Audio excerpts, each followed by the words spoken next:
Imaginez un endroit où le temps semble s'être arrêté, pas à cause d'une vieille tradition préservée, ni d'un charme touristique recherché, mais à cause d'un abandon silencieux. Un lieu vaste, riche en ressources naturelles, et pourtant frappé par une pauvreté si brutale qu'elle transforme chaque jour en un combat pour survivre. Ici, les enfants grandissent sans connaître la saveur d'un repas chaud chaque soir. Les femmes marchent pendant des heures pour remplir un simple bidon d'eau. Les hommes, quant à eux, plongent dans des mines profondes et dangereuses, avec un espoir désespéré de rapporter de quoi nourrir leur famille. Tout cela se passe au cœur de l'Afrique. Et pourtant, le monde détourne les yeux. Tandis que les grandes puissances exploitent ces richesses, les Congolais, eux, vivent une réalité qui semble sortie d'un autre siècle. Une réalité que ni les manuels scolaires, ni les cartes touristiques n'osent vraiment raconter. C'est cette vérité crue, oubliée, que nous allons vous révéler aujourd'hui. Car derrière les clichés et les chiffres froids se cachent des histoires humaines, des visages marqués, des voix éteintes, des rêves brisés. Mais aussi une incroyable résilience, une culture profonde, une fierté vivante, un peuple qui refuse de s'éteindre malgré tout. Ce n'est pas un simple reportage, c'est une plongée dans une humanité invisible. Alors, si vous êtes prêts à regarder là où presque personne ne regarde, à ressentir plutôt que juger, à comprendre plutôt qu'ignorer, ce voyage est pour vous. Car ce que vous allez voir n'est pas facile, mais nécessaire. Et une fois vu, cela ne pourra plus jamais être oublié. Avant de continuer, je vous invite à vous abonner à notre chaîne pour ne rien manquer de nos histoires du monde réel. Et dites-nous en commentaire de quelle ville et de quel pays nous regardez-vous. Vos messages sont notre plus grande motivation.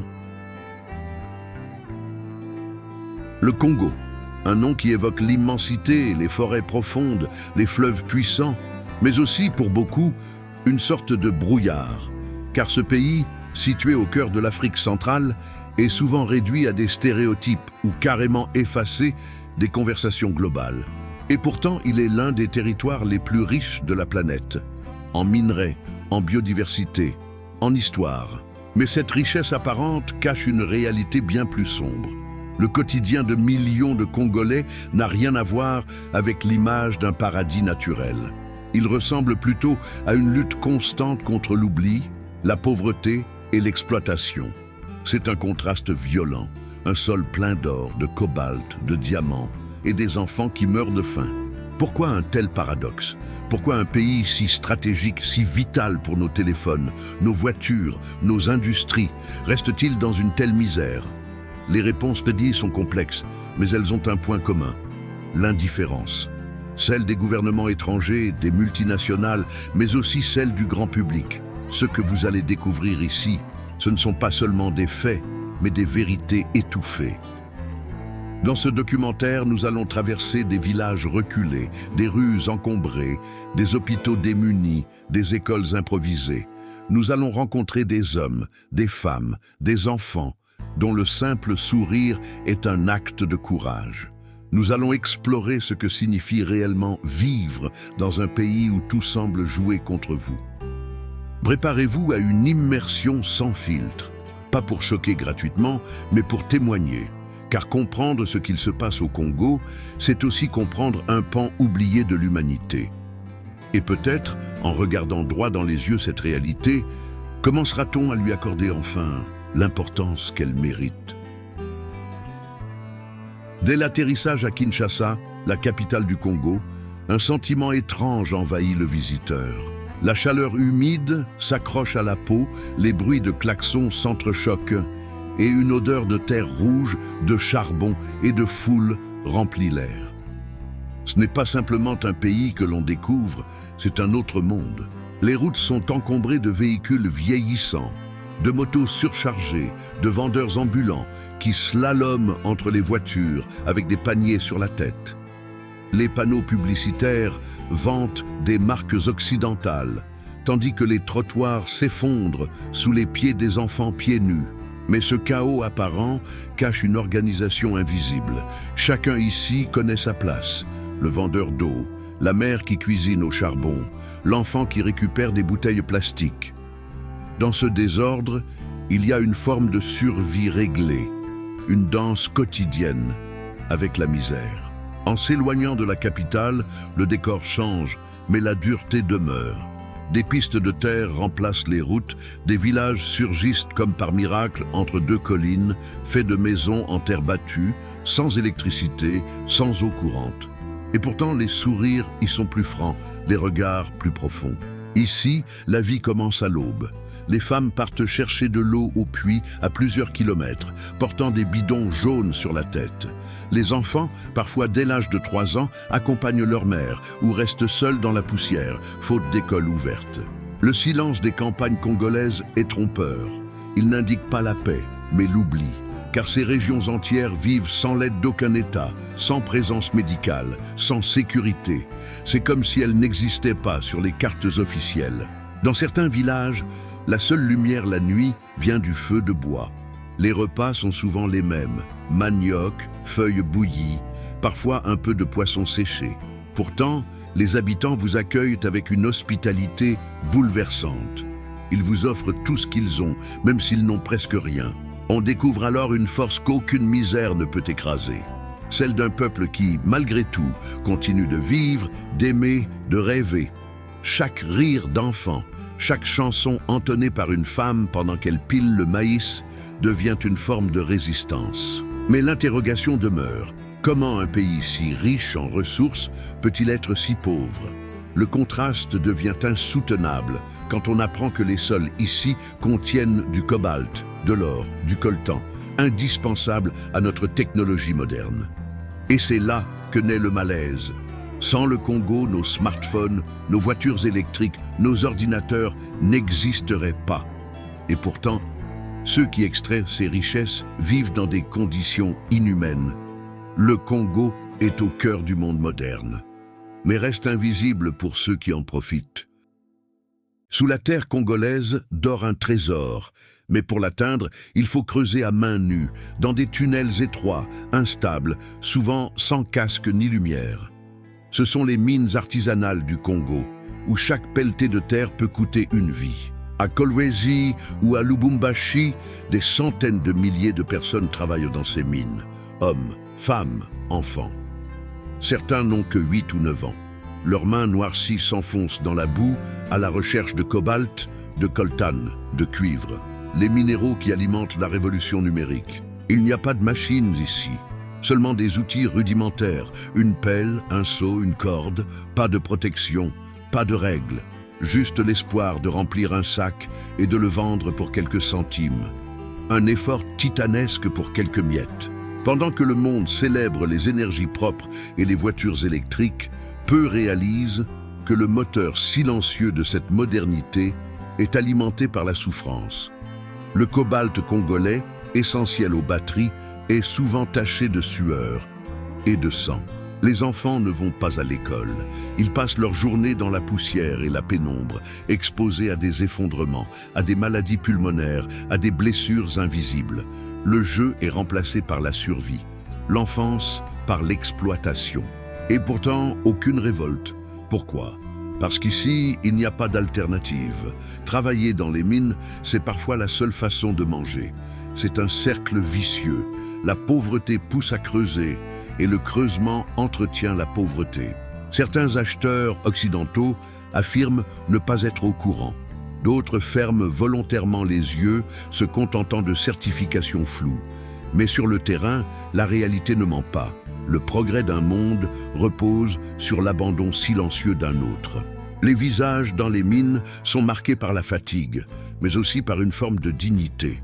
Ils ne mendient pas, ils travaillent, ils luttent pour exister dans un système qui les considère comme des ombres utiles. De temps en temps, une caméra étrangère s'aventure dans ces zones interdites.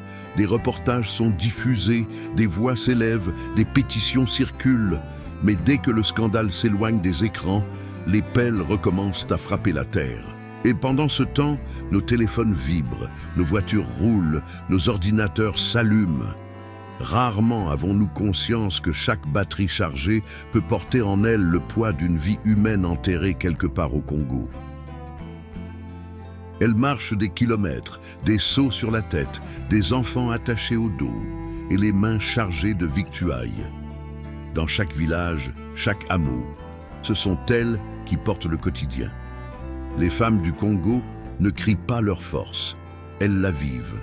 Avant le lever du soleil, elles sont déjà debout, préparer le feu, moudre le manioc, puis marcher jusqu'à la rivière ou au marché. Leur journée commence dans le silence et se termine souvent dans l'épuisement, mais elles recommencent chaque jour, sans plainte. Certaines sont mères de 6, 8 ou 10 enfants. D'autres élèvent seules leurs petits après avoir perdu leur mari dans des conflits ou des maladies. Elles sont le cœur battant de familles dispersées, le ciment de communautés qui tiennent debout, malgré tout. Dans les champs, elles labourent la terre à la main. Pas de tracteurs, pas de machines. Leurs outils sont rudimentaires, leurs rendements incertains. Et pourtant, ce sont elles qui nourrissent la majorité du pays. Une agriculture de subsistance portée à bout de bras. Mais leur rôle ne s'arrête pas à la nourriture. Elles sont aussi les gardiennes de la culture. À travers les contes, les chants, les tissus, les rites ancestraux, elles transmettent la mémoire d'un peuple que l'histoire a souvent tenté d'effacer. Pourtant, malgré leur importance vitale, leur voix est souvent ignorée. Les décisions sont prises sans elles. Les traditions parfois les étouffent. Les violences conjugales et sexuelles sont fréquentes et trop souvent tuent. Leur courage est immense, leur isolement aussi. Certaines se lèvent pourtant. Elles créent des coopératives, organisent des marchés, ouvrent des écoles artisanales. À Goma, à Bukavu, à Kisangani, on voit apparaître des femmes qui refusent de se taire. Leur arme, l'unité. Leur voix, douce mais tenace. Dans les églises, elles chantent avec ferveur. Dans les dispensaires, elles soignent avec presque rien. Dans les rues, elles vendent des beignets, des légumes, des savons faits maison. Elles créent l'économie de l'ombre, celle qui fait vivre quand tout le reste s'effondre. Leurs rires, malgré la douleur, sont des hymnes de résistance. Leur beauté naturelle, sans artifice, illumine les villages. Elles ne cherchent pas la reconnaissance, elles cherchent simplement un avenir pour leurs enfants. Et dans leurs yeux, une vérité. Malgré l'abandon, malgré la précarité, malgré les cicatrices, elles tiennent, elles espèrent, elles avancent. Parce qu'au Congo, la femme n'est pas seulement une victime du système, elle en est, bien souvent, l'ultime rempart. Dans les profondeurs de la forêt équatoriale, bien au-delà des sentiers battus, on raconte que les arbres parlent. Pas avec des mots, mais avec le vent, les craquements, les silences. Là-bas, chaque pierre, chaque rivière, chaque colline a une âme, et elle veille. La spiritualité congolaise ne se limite pas aux églises ou aux mosquées. Elle vit dans les gestes quotidiens, dans les proverbes transmis de bouche à oreille, dans les offrandes déposées au pied d'un banyan centenaire. C'est une foi qui respire avec la nature. Les ancêtres ne sont pas morts. Ils sont présents, ils écoutent, protègent, punissent parfois. On leur parle, on leur demande conseil. Lorsqu'un malheur frappe, on cherche dans le passé ce qui aurait pu être dérangé. La maladie, la stérilité, les échecs sont souvent interprétés comme un déséquilibre spirituel. Les guérisseurs traditionnels, appelés Nganga, sont respectés comme des sages. Avec des racines, des feuilles, des incantations, ils soignent l'âme autant que le corps. Ils ne remplacent pas les médecins modernes, mais coexistent avec eux, et parfois les surpassent en efficacité aux yeux du peuple. Dans certaines régions, les rites d'initiation marquent l'entrée dans l'âge adulte. Ce sont des moments secrets, intenses, parfois douloureux. Pendant des semaines, garçons et filles sont retirés du village pour apprendre les lois anciennes, les chants sacrés, les mystères du monde invisible. Le tambour est l'instrument sacré. Il appelle les esprits, unit les cœurs, rythme les célébrations. Lors des cérémonies, le son du tambour devient transe, les corps se libèrent, les voix s'élèvent, et l'instant devient éternel. On ne danse pas seulement pour le plaisir, mais pour dialoguer avec l'invisible. Mais cette spiritualité profonde n'est pas sans tension. Depuis des décennies, elle cohabite difficilement avec les religions importées, christianisme, islam, sectes évangéliques. Certaines pratiques ont été diabolisées, d'autres dissimulées. Mais toutes vivent encore, parfois en secret. Il n'est pas rare qu'un Congolais assiste à la messe le matin et consulte un nganga le soir. Ce syncrétisme, loin d'être contradiction, est une stratégie de survie, une manière d'unir deux mondes, de garder vivante la mémoire ancestrale tout en s'adaptant au monde moderne. Et même dans les grandes villes comme Kinshasa ou Lubumbashi, où les gratte-ciel côtoient les bidonvilles, les rêves sont encore interprétés, les signes lus dans les flammes, les enfants protégés par des bracelets bénis. La modernité n'a pas effacé les anciens chemins. Au Congo, croire n'est pas un choix. C'est une respiration, une nécessité, une réponse à l'invisible qui nous entoure.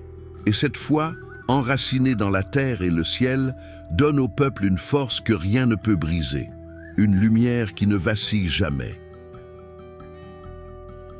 Dans les rues poussiéreuses de Kinshasa, sur les chemins boueux des villages oubliés ou au bord des rivières silencieuses, les enfants du Congo jouent, rient, courent. Ils semblent libres, mais derrière leurs éclats de voix se cache souvent un monde que peu de gens osent regarder en face. L'enfance congolaise est un paradoxe. D'un côté, il y a la joie brute, la créativité sans limite, la danse, les jeux fabriqués avec des bouts de bois, des pneus usés, des canettes vides. De l'autre, il y a le poids trop lourd posé sur leurs petites épaules. Des millions d'enfants n'ont jamais mis les pieds dans une école, soit parce qu'il n'y en a pas, soit parce que leurs familles n'ont pas les moyens d'acheter un cahier ou un uniforme. L'éducation reste un luxe dans bien des provinces reculées. Et même lorsqu'il y a école, il y a aussi la faim. Comment apprendre l'alphabet avec l'estomac vide? Comment réciter une poésie quand le soir, il n'y aura ni lumière, ni repas chaud, ni lit confortable? Beaucoup abandonnent, pas par paresse, mais par nécessité. Le travail des enfants est une réalité brutale. Dans les mines de cobalt, des milliers d'enfants creusent avec leurs mains nues, sans casque, sans protection. Ils cherchent un métal précieux qui alimente nos téléphones, nos voitures électriques, pendant qu'eux inhalent la poussière toxique du progrès. D'autres vendent de l'eau dans des sachets plastiques, des bananes sur les marchés ou transportent de lourdes charges pour quelques pièces. Certains deviennent enfants des rues, livrés à eux-mêmes, sans abri ni protection. La nuit, leur seule défense est leur vigilance. Et puis, il y a l'horreur silencieuse des enfants soldats. Recrutés de force par des milices, ils sont arrachés à leur enfance, entraînés à tuer, droguer, briser. On leur vole tout, leur innocence, leur sommeil, leur avenir. Beaucoup ne reviennent jamais. Mais malgré tout cela, malgré l'ombre, il y a une lumière qui persiste. Certains enfants, soutenus par des ONG, par des enseignants héroïques, par des familles résilientes, parviennent à rêver encore, à croire en une vie différente, à espérer. Leurs dessins parlent, leurs mots chantent, leurs regards brillent. Ils portent en eux une puissance qu'aucune guerre, qu'aucune pauvreté ne peut entièrement éteindre. Ce sont eux, peut-être, la plus grande richesse du Congo. Des graines d'avenir plantées dans une terre blessée. Et quand on voit un enfant congolais sourire, danser, réciter fièrement un poème appris à la lueur d'une bougie, on comprend que l'espoir n'est pas un concept abstrait, c'est une réalité fragile, mais vivante. Et elle mérite d'être protégée à tout prix. Au Congo, derrière chaque famille qui tient debout, derrière chaque marché qui s'anime, derrière chaque repas cuisiné dans une marmite cabossée, il y a une femme. Une femme qui se lève avant le soleil et se couche bien après lui, souvent sans que personne ne le remarque. Elle marche des kilomètres pour aller chercher de l'eau, portant sur leur tête des bidons plus lourds que leurs enfants. Elle cultive des champs à la main, sans machine, à la force du dos et du courage. Elles vendent des fruits, des légumes, du charbon, des tissus, pour faire vivre leur foyer. Dans les zones rurales, ce sont elles qui assurent la survie. Le mari est parfois absent, ou parti travailler ailleurs, ou simplement effacé par le poids de la misère. Alors, la femme devient tout à la fois mère, père, nourricière, éducatrice, pilier. Et pourtant, malgré leur rôle central, elles sont souvent les plus oubliées. Leur voix est peu entendue dans les décisions. Leurs droits sont bafoués. L'accès à la santé, à l'éducation, à la propriété leur est souvent refusé.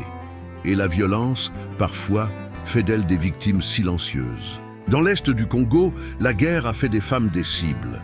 Les violences sexuelles utilisées comme armes ont brisé des milliers de vies. Mais même dans l'horreur, beaucoup se relèvent.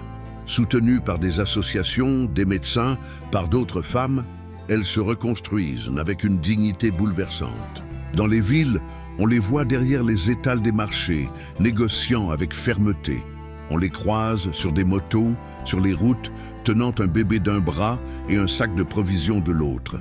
Elles avancent inlassablement, même quand le chemin est plein de pièges.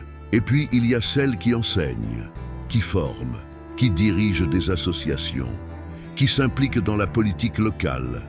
Elles ne sont pas nombreuses encore, mais elles tracent une voie où la femme congolaise ne subit plus, mais construit. Leur beauté n'est pas seulement dans les pagnes colorées qu'elles portent avec fierté, ni dans leur coiffure tressée avec art. Elle est dans leur regard franc, dans leurs mains marquées, dans leur rire éclatant malgré les épreuves. Une beauté puissante, enracinée.